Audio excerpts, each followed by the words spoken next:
हजुरहरूलाई आज म घरमै सजिलैसँगले बफ चाउमिन रेस्टुरेन्ट स्टाइलमा बनाएर देखाउँदैछु। युट्युब च्यानल अमर पञ्ची फुड वर्ल्डमा हजुरहरूलाई धेरै धेरै स्वागत छ। चाउमिन भन्ने बित्तिकै हामी नेपालीहरूलाई एकदमै मनपर्ने परिकार हो। अझ मलाई त बफ चाउमिन सबैभन्दा मनपर्ने परिकारमा पर्छ। आजको रेसिपी बनाउनको लागि मैले चाहिँ यस्तोवाला चाउमिनलाई लिएँ। हजुरहरूले जस्तोवाला लिनुभए पनि हुन्छ। साथसाथै बफको सुकुटी मैले लिएँ 100 ग्राम। हजुरहरूले फ्रेस मासु पनि युज गर्न सक्नुहुन्छ बफको। आजको रेसिपी 3 जनाको लागि बनाउन जाँदैछु। त्यसको लागि मैले एउटा प्याजलाई मसिनोसँगले यसरी काटेँ। भेडी खुर्सानी 15 ग्रामलाई काटेँ। गाजर 15 ग्रामलाई लाम्चो लाम्चो सेपमा काटेँ। 1 चम्चा लसुन र 1 चम्चा चाहिँ अदुवालाई मैले मसिनोसँगले चप गरेँ। हामीलाई हरियो खुर्सानी 2वटा चाहिन्छ। साथसाथै मैले सिमी 15 ग्राम लिएँ। रातो पाकेको गोलभेडा 2वटा लिएँ। कागती हामीलाई आधा जति चाहिन्छ र यो हरियो प्याज वा स्प्रिङ ओनियन 15 ग्रामलाई मैले यसरी मसिनो गरेर चप गरेँ। साथसाथै केचप 2 चम्चा चाहिन्छ। सोया सस 1 चम्चा चाहिन्छ। हरियो चिल्ली सस चाहिँ अप्सनल हो, राख्नुभयो भने मिठो हुन्छ 1 चम्चा जति। साथसाथै रातो धुलो खुर्सानी मैले आधा चम्चा लिएँ। पिरो मनपर्छ भने 1 देखि 2 चम्चासम्म राख्न सक्नुहुन्छ। नुन आधा चम्चा र तेल कुनै पनि लिन सक्नुहुन्छ 4 चम्चा जति। यो पास्ता हर्ब्स चाहिँ मैले लिएँ आधा चम्चा जति। यो चाहिँ अप्सनल हो, हजुरहरूसँग छैन भने नराख्नु भए पनि हुन्छ। सुरुमा मैले 1 लिटर पानी यसरी उमालेँ र 1 चम्चा चाहिँ हामीले तेल यसरी राख्नुपर्छ। यसो गऱ्यौँ भने चाउमिन एकअर्कासँग टाँसिँदैन। त्यसपछि चाहिँ मैले यो चाउमिनलाई बोइल गर्दैछु। हामीले चाउमिन बोइल गर्दाखेरि चाहिँ 75% मात्रै पाकेको हुनुपर्छ। त्यही भएर यसलाई म 2.5 मिनटदेखि 3 मिनटसम्म मात्रै बोइल गर्दैछु। हजुरहरूले कस्तो किसिमको चाउमिन युज गर्नुभयो त्यसमा पनि भर पर्छ। मैले 3 मिनटपछि यसलाई छान्दैछु। यो कम्प्लिटली पाकेको छैन है, कम्प्लिटली पकाउनु हुँदैन, पछि एकदमै एकअर्कासँग टाँसिन्छ। यसरी छाने मैले।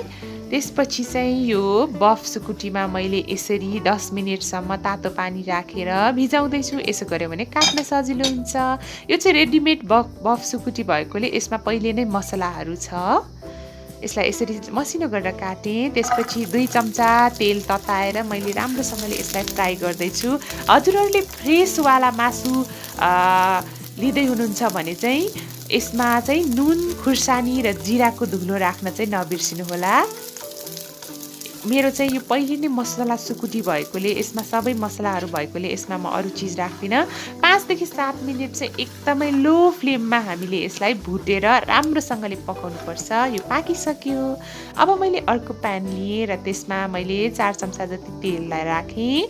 त्यसपछि तेल राम्ररी ताप्न दिनुहोला र यसरी हरियो खुर्सानीलाई फुराउँदैछु। साथसाथै यो लसुन र अदुवालाई पनि फुराउँदैछु। यसले एकदमै टिपिकल नेपाली टेस्ट दिन्छ। हरियो खुर्सानी चाहिँ कतिको पिरो मनपर्छ त्यही अनुसार हाल्न सक्नुहुन्छ है त। यसले हल्कासँगले रङ चेन्ज गर्ने बित्तिकै वा हल्का बास्ना आउने बित्तिकै अरू चिज म राख्न जाँदैछु। मैले प्याजलाई राखेँ र प्याज राखिसकेपछि गाजरलाई पनि राखेँ। हामीले एउटा कुरा के ध्यान दिनुपर्छ भन्दाखेरि यो भेजिटेबल्सहरू चाहिँ पुरै पाक्नु हुँदैन। मैले सिमी र गोलभेडालाई पनि राखेँ। भेजिटेबल्सहरू 50% मात्रै पाकेको हुनुपर्छ चाउमिनमा। मैले नुन पनि हालिदिएँ। नुन स्वादअनुसार राख्नुहोला। यसलाई हल्का मात्रै पकाउँछौँ हामीले। चाउमिन भन्ने बित्तिकै सबैलाई मनपर्ने परिकार भएकोले पनि यसलाई चाहिँ मैले आज बनाएर देखाएकी हुँ। हल्कासँगले यसलाई पकाउँदैछु। यतिको भइसकेपछि मैले अब भेडी खुर्सानीलाई राखेँ, क्याप्सिकमलाई। यसलाई चाहिँ धेरै बेर पकायौँ भने कति पनि मिठो हुँदैन, त्यही भएर लास्टमा राखेकी हुँ। सोया सस राखेँ मैले 1 चम्चा जति। अब मैले रातो धुलो खुर्सानी पनि राखिदिएँ आधा चम्चा। यसले राम्रो कलर पनि दिन्छ किनभने यो काश्मिरी खुर्सानी हो। हजुरहरूसँग काश्मिरी खुर्सानी छैन भने नर्मल घरमा युज गर्ने खुर्सानी हाल्नु भए पनि फरक पर्दैन। र मजाले यसलाई चलाइदिनु होला यसरी। यतिको भइसकेपछि मैले ग्रिन चिल्ली सस राखेँ। यो चाहिँ पिरो मनपर्छ भने मात्रै राख्नुहोला, तर यो राख्नुभयो भने एकदमै मिठो हुन्छ। मैले चाहिँ राखेँ 1 चम्चा जति। साथसाथै हामीलाई नभई नहुने चिज भनेको केचप पनि हो। केचप मैले यसरी 2 चम्चा हालेँ। यो चाहिँ 2 जनाको लागि रेसिपी हो। केचप कतिको हजुरहरूलाई मनपर्छ राख्न सक्नुहुन्छ। मैले चाहिँ 2 चम्चा मात्रै हालेँ। हामीलाई नभई नहुने चिज भनेको कागती हो। कागती आधा पुरै मैले निचोरेर हालेँ। हजुरहरूसँग कागती छैन भने भेनिगर हाल्नु भए पनि हुन्छ। र स्प्रिङ अनियन चाहिँ हाल्न नबिर्सिनु होला है। यो हरियो प्याजले एकदमै टिपिकल चाउमिनको टेस्ट दिन्छ। एकदमै मेहनत गरेर पकाउनु भयो भने पक्कै पनि यो एकदमै मिठो बन्नेछ।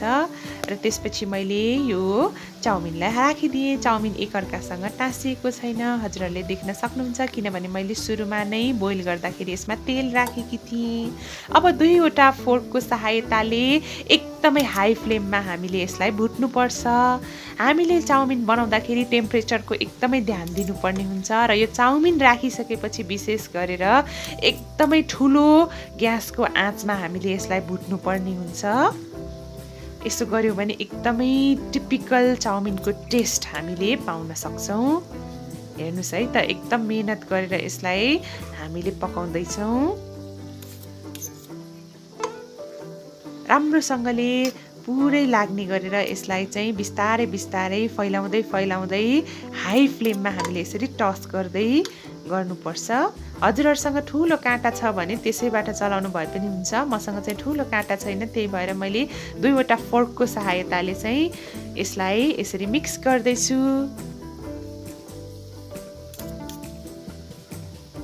हजुरहरूले मेरो channel Amar Panchhi food world subscribe गर्नुभएको छैन भने सब्सक्राइब गरिदिनु होला प्लिज।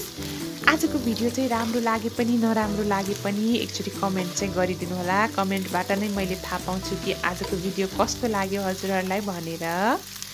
र यसरी बिस्तारै बिस्तारै मैले 3 देखि 4 मिनटसम्म हाई फ्लेममा यसरी भुट्दैछु। र त्यसपछि चाहिँ मैले केही चिजहरू थप्न जाँदैछु यसमा।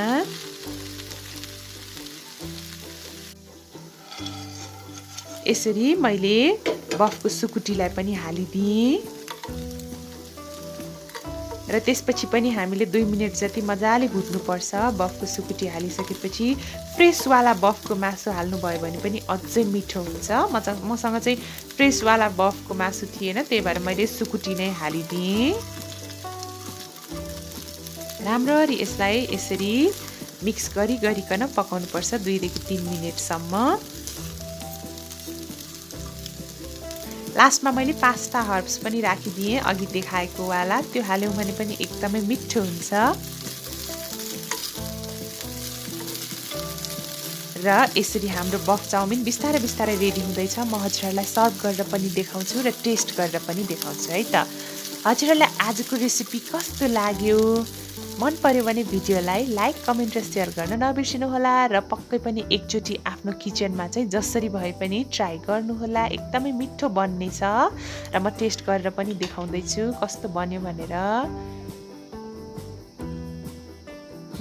एकदमै मिठो तयार भइसकेको छ। हजुरहरूले मेरो च्यानल अमर पन्छी फुड वर्ल्डलाई सब्सक्राइब गरिदिनु होला। Thank you so much for watching. Have a nice day. Happy cooking to all of you. एकदम सुरक्षितसँगले घरमै बस्नु होला। Good by.